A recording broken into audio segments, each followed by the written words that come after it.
Udah, mulai.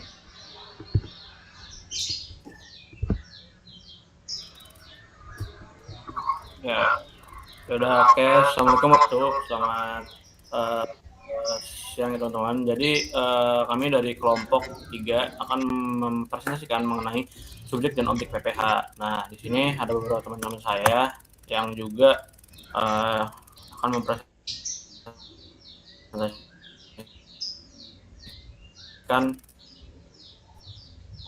hal yang sama. Terus ada Priska Rayana Bahot, terus juga ada Nabila Mujakia, terus ada Risa Maulida, ada Marsha Dewi Harmada Simanjuntak. Nah, di sini kami akan memberitahu dan akan menjelaskan bahwasanya ada beberapa subjek dan objek PPH yang akan dikenakan. Nah, dan yang pertama ini akan langsung dijelaskan oleh rekan saya. Silakan. Oke, jadi apa sih PPh satu itu? Jadi PPh satu itu pajak yang dikenakan atas penghasilan yang diterima oleh orang pribadi. Artinya, setiap orang yang bekerja lalu mendapatkan uang seperti gaji, upah atau honor, biasanya dikenakan pajak yang disebut dengan PPh satu. Contohnya kayak pegawai tetap, pegawai tidak tetap, atau pegawai harian, tenaga ahli, penerima honor atau penerima pensiun. Next.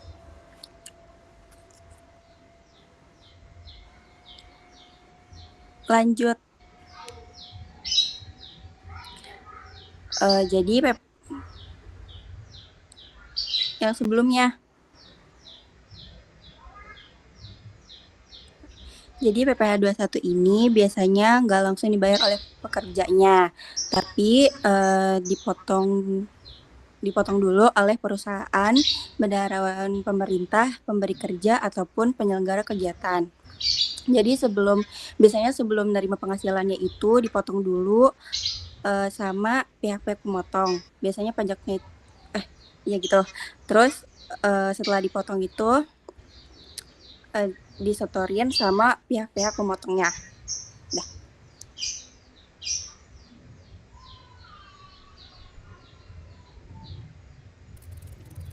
Baik, Nah, selanjutnya itu selanjutnya ada.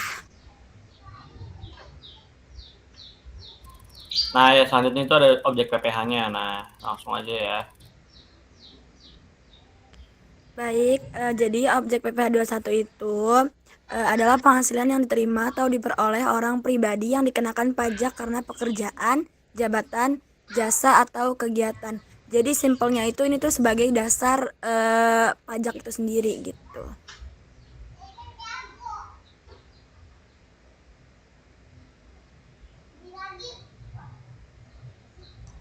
Oke, selanjutnya ada apa saja objek PPh 21.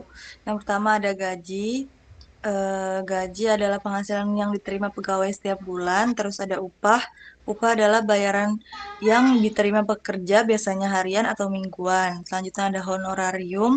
Honorarium adalah bayaran karena jasa. Tunjangan. Tunjangan adalah tambahan penghasilan selain gaji. Terus ada bonus. Bonus adalah tambahan uang dari perusahaan.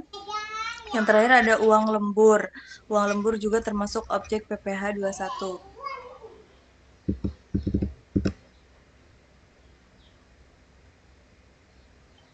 Next. Penghasilan tidak termasuk objek pajak PPh 21. Yang pertama itu warisan. Kalau mendapatkan warisan tidak kena PPh 21.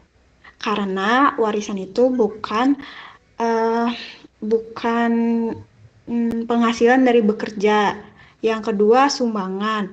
Kalau mendapatkan sumbangan, biasa tidak kena PPh 21. Yang ketiga, bantuan sosial. Biasa tidak kena PPh 21. Yang keempat, beasiswa tertentu tidak kena PPh 21.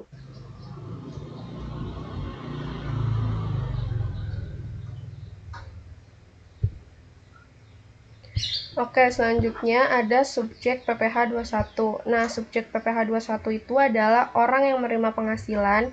Jadi subjek itu adalah siapa yang dikenakan pajak. Subjek PPh 21 selalu berupa orang pribadi, bukan perusahaan.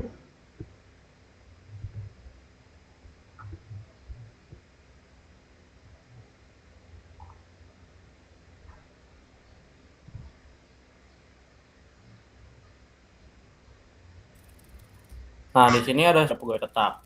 Nah, pegawai tetap ini kayak contohnya karyawan yang biasanya pokoknya dia udah dikukuhkan sebagai karyawan tetap di sebuah perusahaan yang dia udah memiliki kontrak lumayan panjang sama perusahaan itu dan memiliki gaji yang sudah diatur oleh perusahaan itu sendiri. Nah, selanjutnya ada pegawai tidak tetap. Nah, pegawai tidak tetap ini itu pegawai yang biasanya dibayarnya harian, kayak misal kalau tukang gitu, atau enggak ya pokoknya mungkin dia di perusahaan tapi dibayarnya ya dia tergantung kontraknya gimana gitu, mau dia dibayar harian atau mingguan. Nah, terus ada yang bukan pegawai. Nah, bukan pegawai ini biasanya dia nggak terikat sama suatu kontrak ya. Biasanya itu dia kayak kalau bahasa mungkin bahasa sekarang itu freelancer. Nah, freelancer nih biasanya dia tuh kayak dapat penghasilannya tuh nggak tetap kayak biasanya kan ada yang per bulan, ada yang per minggu. Nah, kalau ini tuh tergantung kayak misalnya mungkin dia 3 hari bisa dapat atau sehari bisa dapat gitu. Nah, terus yang terakhir itu ada penerima pensiun. Nah, biasanya penerima pensiun ini dari pegawai negeri ya. Nah, ini biasanya ketika mereka udah memasuki usia di mana mereka udah seharusnya udah di dalam aturan udah nggak bisa untuk bekerja lagi gitu. Udah maksimal lah masa kerjanya. Nah, ini langsung dalam kesimpulannya. Nah, kesimpulannya adalah pasal 21 honorarium atau imbalan. Nah, ini dilakukan di Indonesia. Nah, poin-poin utamanya itu ada yang pertama itu mekanismenya. Mekanismenya umumnya menggunakan sistem withholding tax atau potong mungut, di mana pajak dipotong langsung oleh pemberi kerja atau bendaharanya, bukan dibayar sendiri oleh pekerja ke bank pajak.go.id. Kayak ya bukan pekerja lah yang bayarnya, tapi sudah dipotong langsung oleh perusahaan gitu atau PKP-nya. Lalu yang kedua adalah subjeknya. Subjek itu gitu yang menerima uang. Nah, di sini kan ada pegawai, pensiunan atau tenaga contohnya beberapa contoh. Terus objeknya ya apanya gitu tuh. Ya yang pasti adalah sebuah bentuk yang diterima gitu kayak uang. Terus juga contohnya tuh ya tadi ada gaji, tunjangan, bonus, upah harian atau honorarium. Nah, di sini ada pengecualian. Pengecualiannya itu tidak semua uang itu kena pajak. Seperti tadi ada warisan, ada sumbangan, ada beasiswa tertentu yang dikecualikan dari objek PPh 21. Nah, dan di sini juga PPh 21 memiliki batas aman, yaitu karyawan yang dengan penghasilan di bawah PTKP atau penghasilan tidak kena pajak, itu minimal 4,5 juta per bulan, tidak dikenakan potongan pajak peraturan Menteri Keuangan. Karena kalau 4,5 juta dikalikan 12 bulan itu tidak sampai ke 60 juta karena batasnya itu harusnya ini iya. Sama for information, kalau tahun ini yang saya tahu bahwasannya ada peraturan dari Menteri Keuangan kalau tahun ini itu ada beberapa syarat di mana karyawan yang memiliki gaji di bawah 10 juta itu PPN-nya ditanggung oleh PPh 21-nya ditanggung oleh pemerintah ya. Untuk kayaknya khusus tahun ini deh kalau nggak salah. Oke, terima kasih sudah mendengarkan teman-teman. Ya, kalau ada yang masih bingung boleh bertanya. Ada yang mau bertanya? Aku. Boleh. Boleh jangan bertanya, Vin. Nih, mau bertanya nih.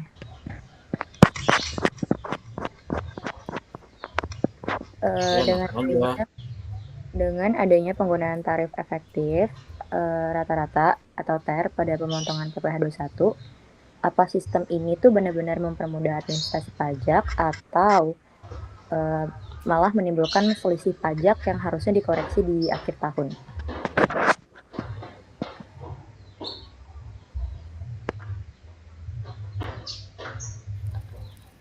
Atau apa tadi? Atau menimbulkan selisih pajak yang harusnya dikoreksi di akhir tahun.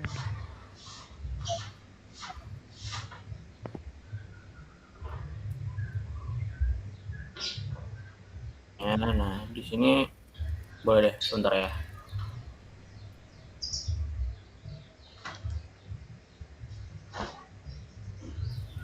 Nah, ini saya mau menjawab. Jadi, penggunaan TER ini atau tarif efektif rata-rata ini emang sebenarnya bertujuan untuk menyederhanakan pemotongan pajak setiap bulan oleh pemberi kerja.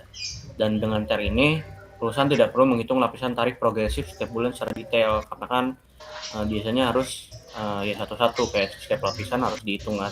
Nah, cuman karena ada TER ini, jadi nggak perlu. Nah, cuman dalam TER ini itu mungkin sebenarnya hanya pendekatan sementara, sehingga jumlah pajak yang dipotong selama tahun berjalan bisa tidak sama dengan pajak utang sebenarnya ketika dihitung secara tahunan. Dan akibatnya ada 2 poin. Akibatnya itu mungkin bisa terjadi kurang potong, sehingga pegawai harus membayar kekurangan saat pelaporan SPT tahunan. Terus juga mungkin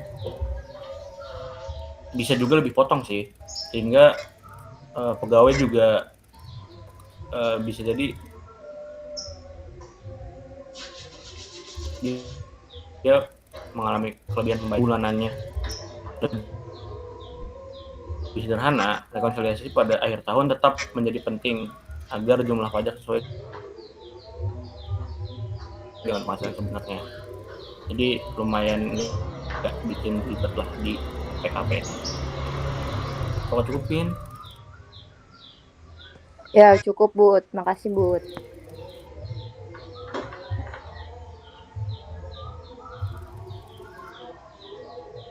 Ya, boleh ada yang mau nanya lagi? Mau nanya aku. Budi mau nanya. Bud, Iya. Iya, boleh, Pak. nggak dijawab. Boleh. Nih, apakah penerapan tarif Boleh, progresif boleh. Apakah penerapan tarif progresif PPh 21 saat ini udah mencerminkan prinsip keadilan bagi pajak bagi seluruh lapisan penghasilan masyarakat? Udah apa belum? Izin jawab ya. Tadi apa? Udah mencerminkan prinsip keadilan apa belum ya? Jadi jawabannya itu kalau secara konsep tarif progresif PPh 21 ini emang dirancang untuk mencerminkan prinsip ability to pay yang tadi Budi bilang gitu kan. Jadi semakin besar penghasilan seseorang, maka semakin besar pula persentase pajak yang dikenakannya. Tapi ada beberapa kritik nih yang muncul. Misalkan kayak kenaikan penghasilan sedikit aja itu udah mendorong wajib pajak masuk ke lapisan tarif yang yang lebih tinggi. Terus ada perbedaan kondisi ekonomi tiap daerah belum sepenuhnya tercermin dalam sistem tarif nasional. Ada juga beban pajak bagi kelas menengah sering dianggap relatif berat dibandingkan kelompok dengan perencanaan pajak yang lebih kompleks. Jadi kesimpulannya itu, meskipun sistem progresif ini udah mencerminkan prinsip keadilan secara teori, tapi evaluasi kebijakan secara berkala tetap diperlukan agar sistem PPh 21 tetap relevan dengan kondisi ekonomi masyarakat. Gitu. Cukup. Cukup, Mbak Nabila. Makasih. Masih. Jadi kesimpulannya ya itu ya, jawabannya 50-50 lah. Oke, apakah dia masih ingin bertanya mengenai hal ini?